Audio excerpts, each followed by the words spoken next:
I like to teach comprehension strategies by using think-alouds. Think-alouds are when the teacher reads a text and draws attention to things that are going on in my mind.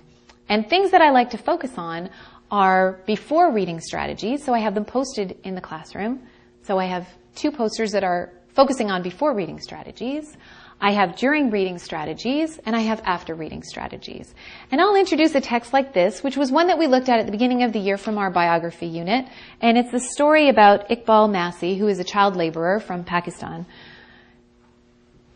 I'll ask the children, what's the purpose of reading the text? The purpose of reading the text is that it's part of our biography unit. What can you think about when we know that this is a biography? Well, it's going to probably be in chronological order, and something really important probably happened to this person, or this person did something really important, and that's why there's a biography about them. So the text form helps us, the purpose helps us. Text features are really important, and I'm really surprised sometimes that kids don't pay attention to them, so I try really as much as I can to draw their attention to it. So the title itself, the story of Iqbal Masih, it's going to be his story. It's going to be his life story. And there are aspects of text and important features that are really going to help you understand what's going on in the story, so pay attention to them. It's also a good strategy to pull up previous knowledge. So is there another story that we've covered? Is there something that you know about child labor around the world that's really going to help you understand this story? A couple of the strategies that I focus on for during reading are to summarize what you've learned so far. I also like to talk to the kids about things that aren't answered in the text yet that they might be wondering about.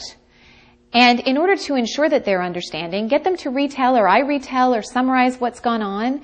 And if I don't understand what's gone on or something's a little bit confusing, they have to go back and reread it, because that's a really good strategy for understanding. If they come across a word that they don't know, it's something that they can't just go past it. They have to try some strategies. So one of the strategies that I encourage them to use is to see if the word has a root. If it has a root and they know what the root means, think about a prefix or a suffix and how does that affect the meaning of the root. Think about the context. Maybe that can help you. If not, go to the dictionary. Figure it out.